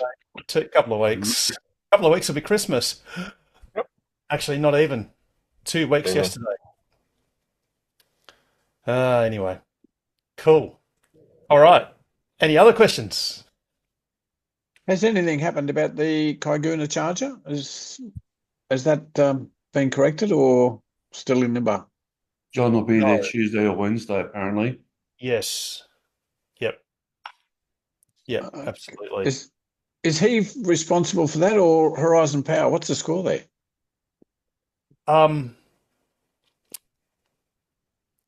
Horizon Power is renting it off John. So then basically John is. Oh, okay. Well, I guess you could say Horizon Power is responsible to us and John is responsible to Horizon Power because it's got Horizon Power sticker on it. Yeah. So they're happy to own the fact that that's their stand-in charger for that location. So if we're members of the public, then we would contact Horizon Power and it would be up to Horizon Power to ensure that product that they wish to be there on their behalf works. But then obviously they get on the phone to John and say, hey, can you fix it? So yes, it's basically Horizon Power and then obviously John. Well, it's a pity it's back on John, but that new one was fantastic. It cut the charging time in half, which was great. But yeah. Absolutely. But once again, it's people. John's done a great thing that people do the wrong thing. Not meaning to. Yeah, that's right. That's exactly right. So currently it's out of order. And I think there was a post. Yeah, posts with John saying, don't believe what the Roadhouse says. It is out of order. Yeah, so Sean quite bravely said in the morning that he had contacted the Roadhouse and apparently it's working and he'd be there at 5 o'clock tonight. Just a little pro tip. There's not a lot of point telling social media when you're going to be somewhere because it's not going to help you because you could imagine, okay, if I was driving in the opposite direction and that just gives me a target to make sure I get there first, because whoever's first gets to use it. So I get that. I don't know, that it was basically saying, "Hey, I'm coming and I'll find out." But yeah, it wasn't fixed. But hopefully, yeah, John said that he's basically turning the site on the 17th and 18th, and we'll give it a go to fix it. So fingers crossed. That's only a few days away. And look, to be honest, Kaiguna is a nice to have. In fact, it's not actually on the. Oh no, yes, it is on the WAV network site. Sorry, yes, it is. But there is Balladonia, which you need to use anyway, and there is Cockle Biddy, which has a 20 kilowatt Delta charger connected to a 32 amp three-phase socket. So that is the alternative. Last year when I did my crossing, I was relying on Kaiguna to sort of get to the next stop, but it failed me then. It worked for about 10 minutes and restarted about 3 or 4 times. And I had no choice but to go back to Cockle Biddy and stay the night there. But yeah, that was the only real kind of big delay, sort of Kaiguna. Everything else, all the other charging stops went pretty well. But yeah, it was a day later than I thought I was going to be back to Perth. And that's exactly what Pete had to do on the dual lap in the brand new Model Ys, was to backtrack back to Cockle Biddy. Yep, I think it was the only charger that I had to backtrack. Yeah, on. Same here. Yeah, we had to sleep the night at Kaiguna and use the 15 amp.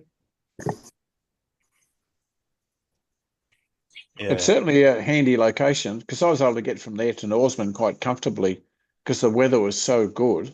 So it made it a brilliant trip, but I guess it's just early days.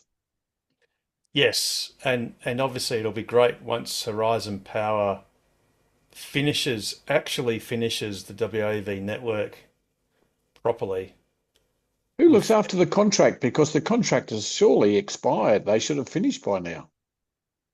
They don't seem to have any contract management ever on these things. Those last 4 ones were put on after. Yeah, but they were still part of the contract, weren't they? Or an additional Yes. contract. And they were due to be And finished. an addendum. Yeah, they were given sorry, them Hugo. till, wasn't it the middle of the year, Paul? Yeah, June, July. Yeah, it's. Paul? I think they've pushed it out to end of this year. Is it January or Feb or something? It's November. November was the announcement. Well, They're going to. It's going. it's gone. Allegedly, it will be completed before the next election. Yes, but you've got to go. Oh yes, allegedly. No. Allegedly is not quoted. That it will be an allegation. Oh, it will be and yeah, announced and all that sort of shit. But yeah, it's supposed to be. It should have been done, yes, but they've sort of done some stuff. And with all due respect to the minister, I'm not. Those of us who know will lampoon it and go, well, it's not finished because it's literally not finished. So if you drive an EV and you do road trips, you'll know it's not finished. If you don't drive an EV, you're not going to care whether it's finished or not. So I just don't get the point of announcing something that's not true. No matter how you say it, it's just not true. Because it's like saying, I've done a highway with bridges to Karratha, and you get to Fortescue River Bridge and go, well, we actually haven't really installed the bridge, but we've got like a pontoon structure that, works often. And we're just going to declare that all the bridges to Karratha are finished when they're not. You better turn your TV off. There's a lot of those at the moment. But the problem is, it's when you say something that's so demonstrably incorrect, it's so easy to fact check. I mean, it's just, the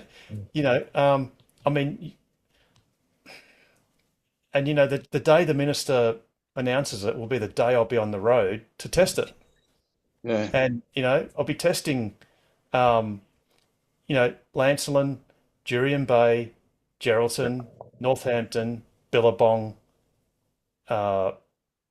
Overlander, Carnarvon, Fortescue River, Karratha, Wim Creek, which is actually that might be done.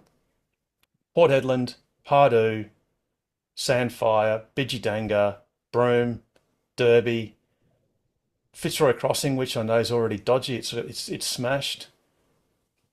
Negumban Cliff Rest area, Halls Creek, which is more than 20 weeks, possibly 21 weeks since it was vandalized, and it's still not fixed.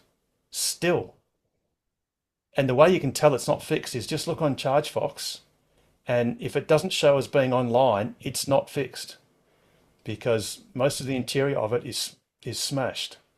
And then after Halls Creek, Warman, and then Kununurra, and then coming through, it'll be these quasi-finished sites of Mundrabilla, Majura Pass, Kaiguna, Baladonia, and then none of those will be finished.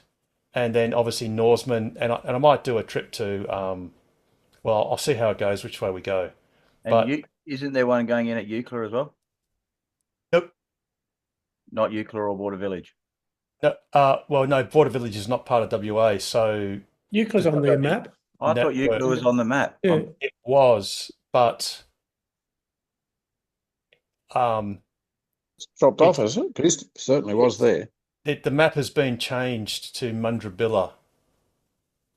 So the map's been updated because let's just say an arrangement could not be negotiated at Eucla. Another one. That's Because annoying because there's Inspire- two there that you really need when you're towing something, and that's Kaiguna, because the Kaiguna Baladonia leg is quite long, and the other one is Nullarbor to Border Village. Yep. So terms could not be, even though Eucla, I presumed that Horizon Power powered Eucla because Eucla is a gazetted town, but that's not the case. The Eucla power is provided privately, and in possibly a similar, so there could, Horizon Power couldn't come to equitable terms with those that provide power at Eucla, so therefore the furthest east location became Mundrabilla. And obviously it wouldn't be Border Village because Border Village is not in Western Australia. Yeah. And At they're least Border dealing with Village it. will let you use their caravan park to charge your car, whereas there's a big sign at Eucla that says "Do not charge your EV at this caravan park, strictly forbidden." And apparently Border Village, which is going to have an exclusive, which has signed an exclusive arrangement with NRMA, that's not happening apparently because of redevelopment works at Border Village. So that DC charger, which probably won't work anyway, to be brutally honest, because none of the off-grid NRMA sites have ever worked properly for any length of time. That's going to be delayed indefinitely until those development works have completed at Border Village, and the timeline for that's unknown. So that's another election that's coming up, being the federal election. And when Minister Bowen announced the federal government's 117 location nationwide electric highway, that was a number of years ago now. I think it was shortly after the last election, and it's not even half done. It's not even probably a third or a quarter, and nothing meaningful in remote areas has been done, with the exception of, and working, with the exception of the Adelaide River. Adelaide River, Catherine, Mataranka, and Alice Springs. And Three Ways. Oh, sorry, and Three Ways. Yes, thanks, Shane. Yes, and Three Ways. Yeah, Three Ways. But basically nothing else that's meaningful to around Australia road trippers at all. So, yeah. Anyway, cool. Has anyone else got any questions or comments? And if not, perhaps James. Yep. Got a you might question have a here question- from might have a question from- Geraldine, a very timely one with the holidays upon us. Best plans for doing when you're leaving your Tesla at home when you're on holidays? Oh, perfect. Okay. So easiest thing to do, regardless of battery chemistry, is if you want to sort of be kind to your battery and you don't need it at all at a high state of charge when you return, just plug it in to whatever charger you have, doesn't matter, and then set the charge limit to say something like, I don't know, 50, 60%. And then you can just set it and forget it. And you can do that literally for months if you need to. So that way it removes any possibility of, if arrangements change or plans change, or you don't have to worry about you forgot to turn Sentry Mode off, or somehow it got turned back on. And what you don't want to happen is you look at your app one day while on holidays and find that your battery has gone to 20% or 19% and the car now is in a very low power mode. So just plug it in, reduce your desired state of charge to anything from, say, 80%, say, to just from 80 to 50%. And regardless of chemistry, your car will do great and you won't have to worry about it for any length of time. Plus, you can then ramp it up to charge on when you know you're coming home. The night Oh, of before, course. so- Yep. Yeah, silly me. Of course you can. So exactly. So the day before you're going to arrive, if you've got a LFP battery car where on the charge slider it just has little increments and no other writing, you can just then flick it up to 100% and have it fully charged a day or so before you arrive. And if it's a chemistry that where the charge slider is and it shows daily or trip, again, you could slide it up to, well, 80% are recommended by Tesla for those cars for daily use. So absolutely, you can do that from your app. There's also the long-term parking in Perth. They do have charging available. So if you're going away for a week and you want to long-term park, So does that mean you can be plugged in? And yep. Or sort that of they say they have. at the airport? Yes. Hamer Airport parking. Oh, sorry. Sorry, Yeah. what was that, James? Sorry, what? Because I've been looking for a place that has that. How do you spell that? Hamer airport parking. Awesome. That, I presume that means they actually plug you in and move your car. So it's like a valet service. Yeah, they've got 10 amp charging points available if required. Fantastic. However, customers must supply their own adapters to either the single or three phase. And whereabouts is that located, James? Oh, did you say 10 amp? Oh, Yeah. okay. It just says near Terminal 3 or 4. Yep. Yeah, awesome. Because I didn't want to park the X at the airport for 6 weeks when we were back in the UK, just for that long. But yeah, all I would have wanted, was just a 10 amp socket. But I didn't know anywhere, any place that even, just let you plug it on the 10 amp. Yeah. So that's cool. Very good. Be careful Thanks, though. mate. It does say $5 per hour. So, Oh.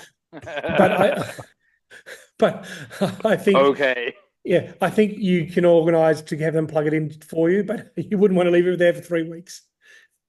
Yeah, okay. All right. Very good. And I have found there's another service like a Uber for parking. I forget what it's called. And it's people that rent out park and go places, and some of those have parking power. Very good. So someone was going to ask something? Yeah, Harold, it's John here. You said something earlier on about a meetup or on the 17th at Coogee or something like that about again? Yes, let me just grab that detail.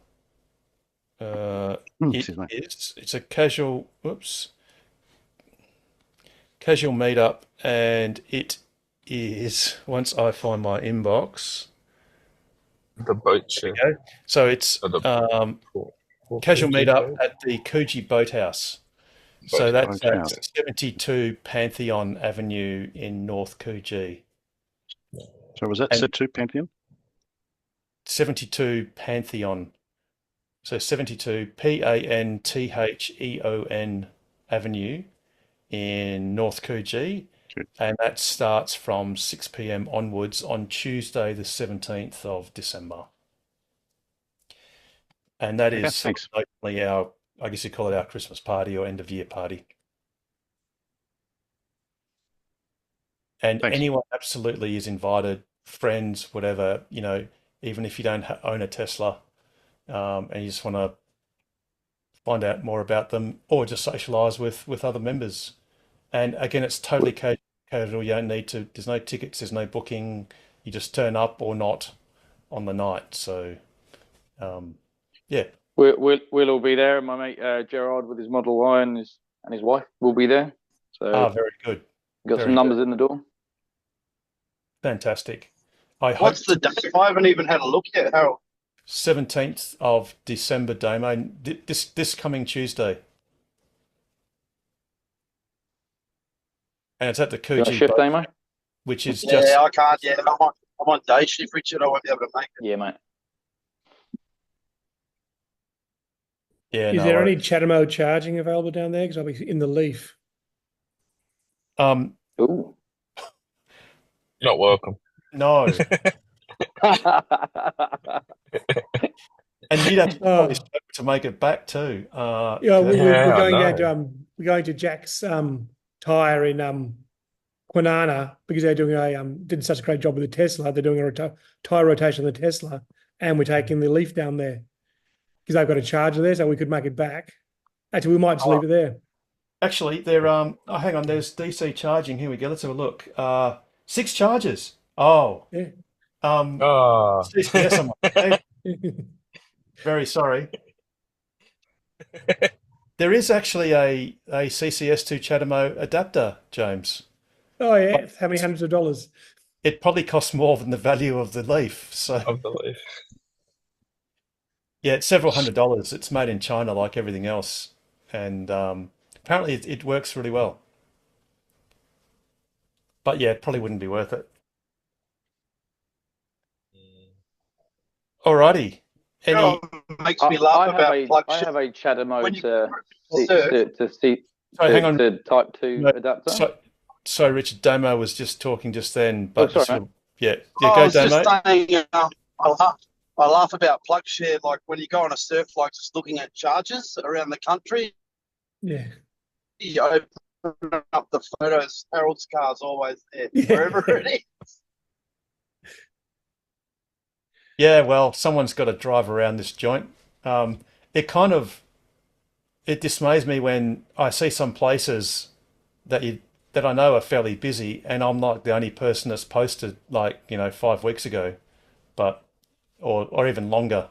But anyway, just weeing on the tree, Damo. Just making sure everyone knows that us sand gropers do crazy things. But anyway, Richard Chapman, you were going to say something. No, all good. I was just going to say I got a Chatamo to Type 2 adapter, but it's the wrong way round. Yep. Yes, me too. I just realised what I was saying. We've actually got a few in stock in the club, and they're basically useless because there's nowhere in WA where the Chatamo is faster than the CCS, and nowhere where there's a DC outlet that's only Chatamo. So yeah, and it is funny when you drive around Australia and you see some of the sites where there's well, I think at Eldunda there's a chat. Oh, I could be wrong. At Nullarbor, is it Nullabor's Nullarbor? got Nullabor's got a Nullabor's- Chatamo, and I How do you mean, get there? you can't. A Leaf can't make it to the nearest DC charger, or in fact, the nearest anything. So It's just pointless. And actually, in the Driven, I'll just try and bring this article up, which actually makes me slightly angry. The Driven has they have now a running table of EV sales in Australia, and I'll just try and find it. And basically, there was the Lexus UX 300 and one other car. I think it's a Nissan Leaf, the second generation Leaf, that has CHAdeMO. And if we look at the sales, once I find it, oh yeah, here we go. Hopefully we'll have a link to the sales. And sorry about basically I think there was one UX 300 that got sold in a month. So it's pretty it's CHAdeMO just should not be a connector on any fast DC, any new fast DC chargers in Australia, which is why the WAV network, Synergy and Horizon Power correctly resisted the temptation to appear to be egalitarian and have every charging plug known to man. It just didn't and doesn't make sense. And thankfully they resisted that. It makes sense to be installing chargers for the present and the future. It does not make sense to be installing chargers today to cater for vehicles from the past. No, petrol stations don't sell bales of hay for your horse because there's a few horses left. I mean, they just don't do it. So vehicle charging stations, new ones, should not be providing CHAdeMO because... And especially if there's only one station there, one charger there with two cables, you're devoting 50% of that charger's capacity to two models, which between them make up less than 1% of all EV sales in Australia this year, last year, and the year before. And that 1% is only getting smaller. It's an old, discontinued standard. Yeah, absolutely. And it just shouldn't be a thing in Australia. So it's just ridiculous. And I'm just struggling to find, because of course you can never find something when you want to find it. I made very similar comments on one of our YouTube videos, and I had a chappie tell me that the Mitsubishi Outlander hybrid is apparently still on the market, and that still uses a CHAdeMO socket. Yes, but it's a hybrid, so it's got petrol in it, so you can use your petrol to drive across the Nullarbor. Yeah, because that's all you're going to be doing anyway. Yeah, I'm just saying, I got flamed for it. But yeah, I 100% agree that CHAdeMO doesn't matter. I mean, I don't even know how far a Mitsubishi Outlander can go on electric. What is it? Like it doesn't go. No, it's bugger all. We got them at work. They're useless. Yeah, it's like 50 Can someone? It's not enough. Yeah. Sorry, go. Am I misremembering that all manufacturers had to have CCS2 now if they want to sell vehicles in Australia, or is that okay? No, in New Zealand, I believe that's the case, but not in Australia. Because the mate's about to get a Outlander on the Vaid lease, but before April. So I've tried to convince him to. Well, he despises our certain Mr. Musk, and for that entire reason, will not get a model. Well, will not get a Tesla of any description. So he would rather poison children with the poisonous shit coming out of the back of that. Yes. As opposed to clean air for your children. I mean, I know, what's wrong with these people? I mean, seriously. this woke bullshit stuff needs to go. I mean, they actually need to actually do good, like actually create clean air. Not appear to do good where they're actually. Sorry, I'm just going to lose it. I'm just. That's all right. Yep. It's just wrong. Directly, Paul, and then we can have a mutual headbang. There's plenty of other EVs out there other than Teslas. If you really want to, there's plenty of other options. That's what I said as well. I think you'll find that the real reason is that it's an excuse. They're just not. They don't. They believe the Murdoch type press that says that you can't go very far on an electric car. That's all it is. And I think go James. I was taking a task from a owner of a VW on why Musk was so bad they never buy a Tesla. I said, I'm pretty sure the guys that designed and ran your company are actually in jail. Yeah. I'm not going to go and fill up an Esso today because I didn't like what the CEO said last week about princesses. Absolutely. I was going to bring up that site, which was the Driven for the sales of electric cars, but clearly they figured it was a good idea to do some scheduled maintenance during an Ask Anything episode. So that's a shame. Whoever runs the Driven. Well, we might have to do that next week. But yeah, from memory, I think the UX 300. Don't you be hanging shit on my mate Giles. He's my mate. Well, get on the phone, get him out of his bed, get him out of his pajamas, and or perhaps into his pajamas, and get him to make it live, please.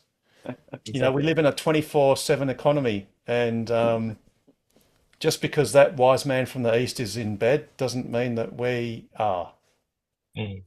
Anyway, but yeah, it was very small. It was one in a month. So. Well, it was like at that Kia event, they were showing all the Kias that they sort of sold, and it was like, 2,000 or something, where Tesla's like, 40,000 or something like that for each of the different models. And I'm trying to bag Elon during the presentation. I went, you guys should just go off what your actual car is and not a CEO. And then I said, so you're going to bring, you're going to stop your petrol cars and diesel stuff. And they're like, no, we're just going to do enough EVs to offset not getting a fine, because they're not going to give any money to Tesla, but they're going to work it out and deliver enough EVs so then they don't get fined by the federal government. And you're just going, this is just criminal. In the first place. Yeah, it was just criminal. But this is the attitude that they sort of did. And the servicing costs, oh my God. I took them to task on that. And how much was it? Tell me why. It was thousands. Per annum? So, no, not per annum, but over a period. But per annum, I think it was 1,000 or something stupid. I'm like, what the hell are you servicing? And they were talking about the BYDs brakes and low, the coolant in the battery. And I'm going, what the hell are you talking about? None of that gets done. And I said, if that's the case, like then that, they're a couple of $1,000 every 20 or 30,000. Yeah. Well, they showed it on. Say it again, Shane. Yeah. BYD is like that. There's a couple of thousand. They vary the amounts, but it's nominally like a couple of $1,000 every 20 or 30,000 Ks. You're joking. No, I'm not joking. And again, it's the same thing. You look at what they're actually doing on the car. It's nothing. Basically, what it is it's, or what I think it is it's because they're selling these cars through dealerships, and the dealership is expecting the ongoing revenue because that's their business model. Yep. And that's all it is. That's exactly what Kia told us. Yep. So it's just wealth transfer. It's just redistribution of wealth from the owners of these cars to the owners of the dealerships. Yeah. And I gave full disclosure. I said, I have Tesla shares, I have Tesla car and all that stuff. And they're like, oh, you're going to, give up your Tesla? I said, fuck no. I'm like, why would I do that? I said, my Model my wife's standard range Model Y goes faster than your cars. So, yeah. Anyway, sorry. Speaking of being a Tesla shareholder, rant night. the pre-open price Tesla is up 1.75% to $407.91. We are less than $13 away from $420.69 cents. So one step closer to retirement. I'm so happy, man. I've just Come got a on, chart in run. from Sorry, the what? a metric that's useful. These are the number of crossings in the last 12 months by plug share. Obviously, not everyone, but they're the crossings across the Nullarbor sorry, was this year, James? in the last 12 months, 12 months. based on what you can figure out from plug share. You know, like going one way and going the other way. I wonder if the right. Model X is mine or is it someone else's? No, it'll be yours. Interesting Pete. to know. It'll be I yours. suspect there's others. It'll be yours. But the Model Y is a bit low, James, because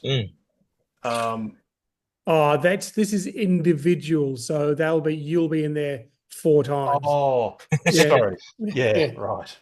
Yeah. So you mean I think eight you're a bit different light people? on. Yeah. I think you're a bit light on because I've been across the Nullarbor in a Model 3 3 times in the last 12 months, Yeah. one-way trips. And It's trying to scrape it from the data, and so it's trying hard to figure out.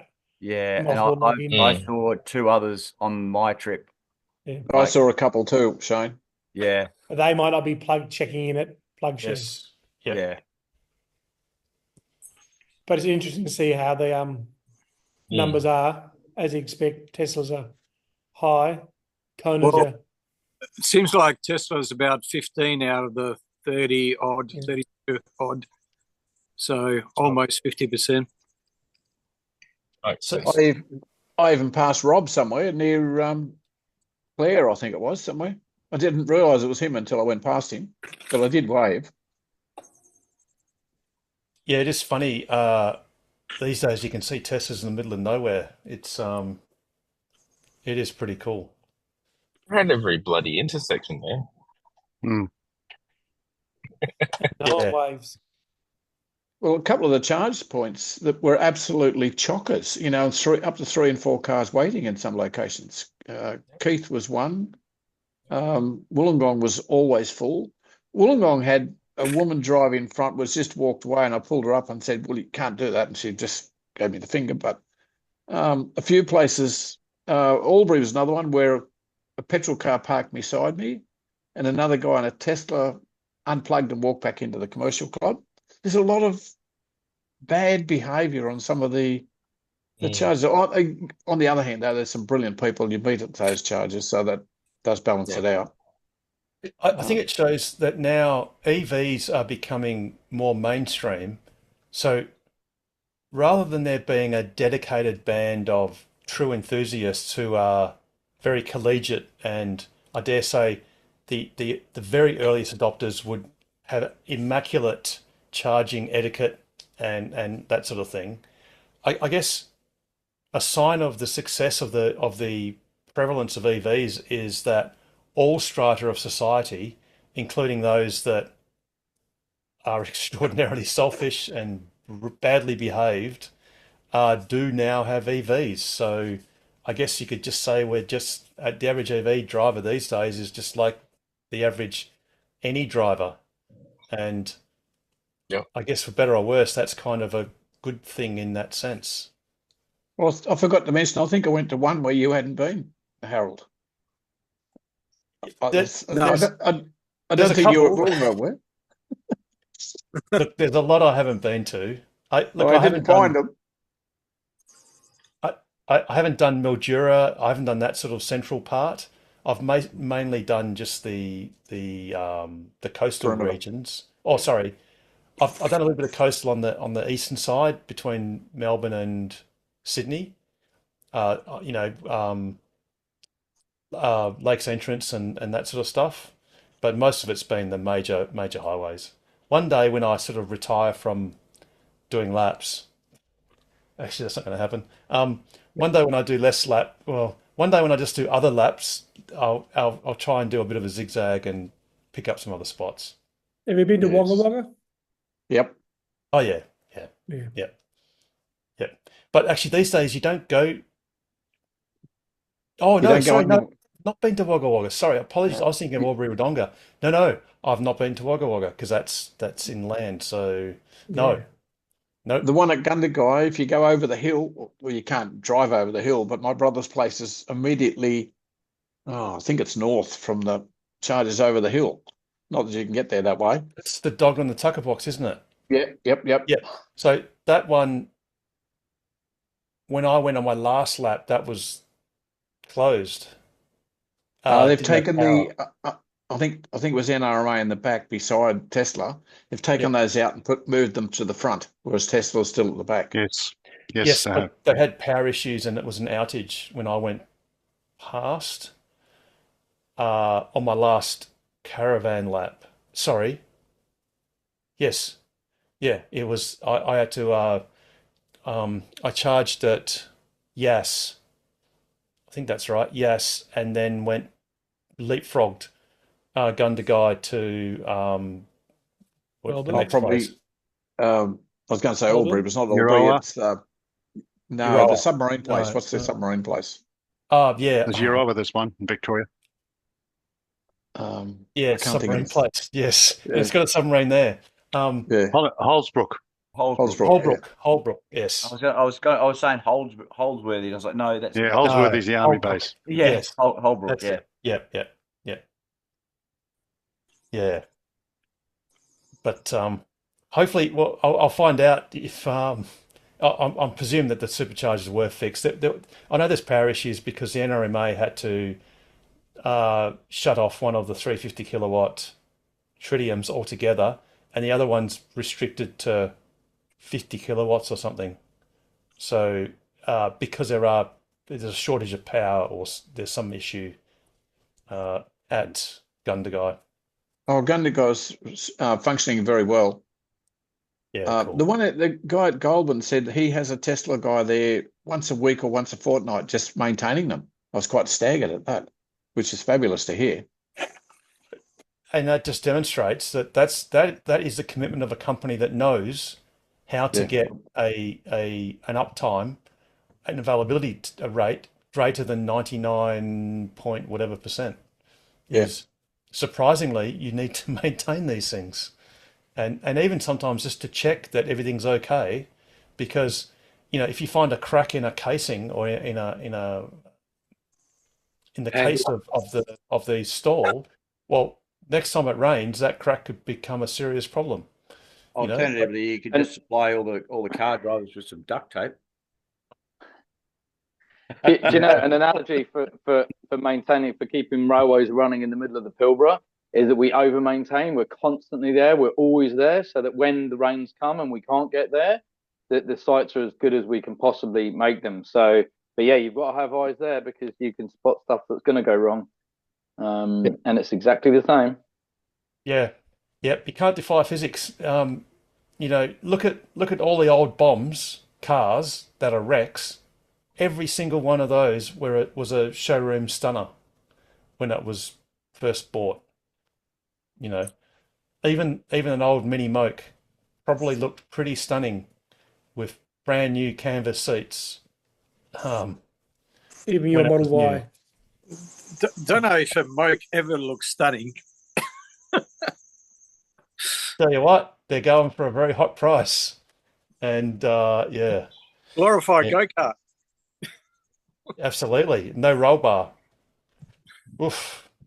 But the canvas seats are a classic.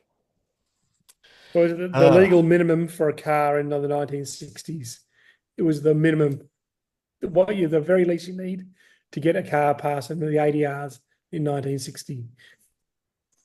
And with the beauty of grandfathering, you don't need Yep. seat belts. If they didn't have them, you don't need them ever. Airbags or anything. Anyway, alrighty. Any other? We've actually gone past official time.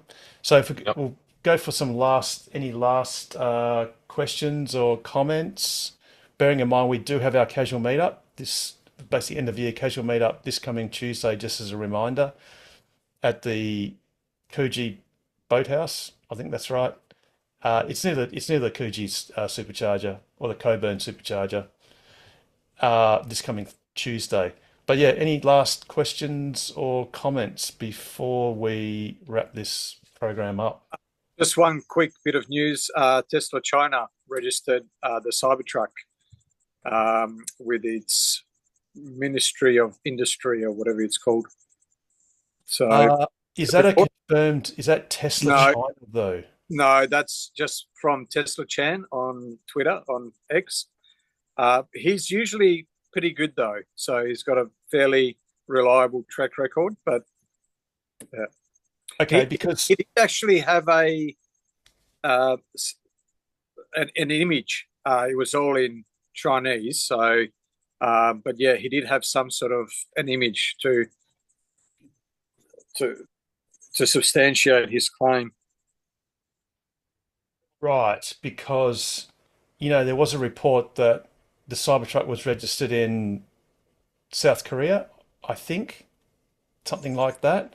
And as it turns out, what it was an individual who was grey getting it import. registered. It was a grey import. So I guess the real question is this registration just another grey import? Because there are Cybertrucks in China already, I believe. Or is it actually Tesla China? doing Okay, it so properly? he's quoting a automobile energy consumption label. Yeah, okay. Yeah, look, yeah, I'll take it as speculative. It's the same reason that I didn't mention in the news the so-called the wrongly labeled Tesla Model Q. Right. It's a very clever model name because it's a Tesla Q, which is the TSLA. When a share goes broke, when a company goes broke, you put the Q at the end of its ticker to indicate that it's insolvent. And the Tesla bears love to quote Tesla Q because I believe that's what's going to happen to Tesla. It's in the spirit of short shorts. Absolutely.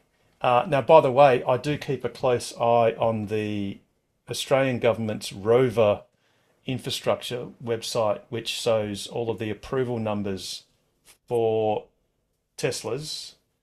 It doesn't show the the Roadster because that's in an old system. But yeah, interestingly, although there wasn't anything to it, the Model Y has been updated on the 14th of November, which is quite recently. But it's actually, there's nothing to see there. It's just that things incrementally change. I looked at the weights of each car and they're all the same weight. So it must be some other minor variation in construction that doesn't alter the outwards appearance. And I did look at the photos, obviously, just in case. But yeah, there's no Cybertruck, and obviously no Juniper Model Y yet. But anyway, yeah, that's good, Pete. Like I said, yeah, it'll be great if it was true, or if To it be is true. confirmed. To be confirmed, yeah. And come on, Elon, like I said, if you're scratching for an immediate source of or immediate demand for Cybertrucks, guaranteed, there'd be dozens of thousands in Australia and we'd all jump in like lemmings gladly. So please just make it happen. Alrighty. Any other last questions or comments? My last comment, without Yes. wanting to plug some Tesseries, we bought some stuff from Tesseries, and because we got a Model Y and a Model 3, we bought some items for both. They actually rang us to confirm we hadn't ordered the wrong thing. So I thought for customer service that was a good thing because I bought, yeah. Yeah, right. And I just guess I could very quickly, I might just do this the lazy way, which is just doing a spotlight. You know how I said that I've got one of those screens where you put that on the intake of the cars to stop Yep. all the leaves, and I did show a video some time ago with my radiator full and absolutely chockers with leaves. Well, what I found was it was basically full of very fine material, which sort of ends up like bit like the matting that you get on an air conditioner, whereby you get to like fluff and it slowly builds up, and that's sort of the lower part. And my radiator was so blocked that on my last, oh, and that's by the way, whoops, that's just some of the dirt that dust and stuff. Let me just go off spotlight. So I had to actually, I did it slightly differently this time. You can, in the Model Y, take the frunk out, and I'll just see if I can show you those clips. Yeah. If we just put spotlight on one more time, and then we'll wrap this show up. You saying I need to look at mine again, are you, Harold? Yep. I Bugger. absolutely am, Shane. Unfortunately, it's a bit disappointing because I just presumed that having fixed up all of the basically stopping all the gross leaves from coming in, that basically fixes the problem, but it doesn't. It kind of just hides it. So I took the frunk out, and that's obviously very easy to do. And then let me just try and get something to point. There are clips just there along the top. So you just sort of unclip those, and then on the side there's a clip. It's like you squeeze a thing there, and on the other side, oh, it's a little bit lower down. And basically what you can do is you can, having just taken the frunk out, you can just peel this thing from the top sort of towards you and get a gap of about 1.5 inches, 2 inches. And all I did, rather than, I've seen YouTube videos where people will get like the equivalent of an oversized toilet roll and squash down one end and then sort of jury rig it to a vacuum cleaner and sort of like vacuum in there. Another guy said, oh, look, I couldn't be bothered doing that. I just got the hose on like a direct jet, not a pressure wash, just a hose, and basically hose across the top. And I actually found that worked pretty well. And, today we had 42-degree temperatures. And unlike before, my car didn't skip a beat, the fan wasn't on full, and it was actually properly breathing. On my trip to Port Hedland, the restriction on the radiator was so bad that I left Geraldton once my rate of charge went down to 100 kilowatts, because that made sense, because I could go to Northampton and probably get 112 kilowatts and keep charging. When I got to Northampton, I could only charge at 50 kilowatts. And that was with the car at less than 40% state of charge. I was doomed for 50 kilowatts for the rest of the charging session because the battery was at 65 degrees and could not go any lower. So yeah, Shane, unfortunately what I'm saying is if you drive your car long distances, even with a mesh protector, you're still going to get the fine bits, which will still mat up on top of your radiator, and you'll need to either blow them out, suck them out, or wash them out. But Yeah. Well, I don't even have the mesh protector, so yeah, it's so really you'll be doing it again, Shane. I was really disappointed because I think that happened in 1 lap or 2 laps. So that's like in 35, 40,000 Ks, and it's all matted up pretty badly to the point where the cooling system just wasn't really working at all. yeah. So I shall have a geezer on the weekend, and I will report back at the Christmas do. Take some better very, photos than Joe Harold did. Be good yeah, video. yeah. for Harold. I'm such a lazy sod. I just couldn't be really bothered, and yeah. Anyway, alrighty. So, anyone else got any last questions or comments? Just super quickly, or we'll go straight to Pete. All right, Pete, you're the winner.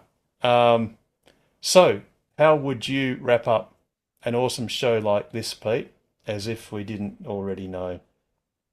As always, stay safe, stay sustainable, and stay ahead of the curve. The best way to do that is buy a Tesla, join Tokwa, and ask us anything about accelerating the world's transition to sustainable energy. Have a wonderful week, everyone. Really look forward to seeing as many of you as possible at Coburn, at Coogee on Tuesday, and also obviously really look forward to seeing you on next week's episode of Ask Us Anything. Good night, everyone.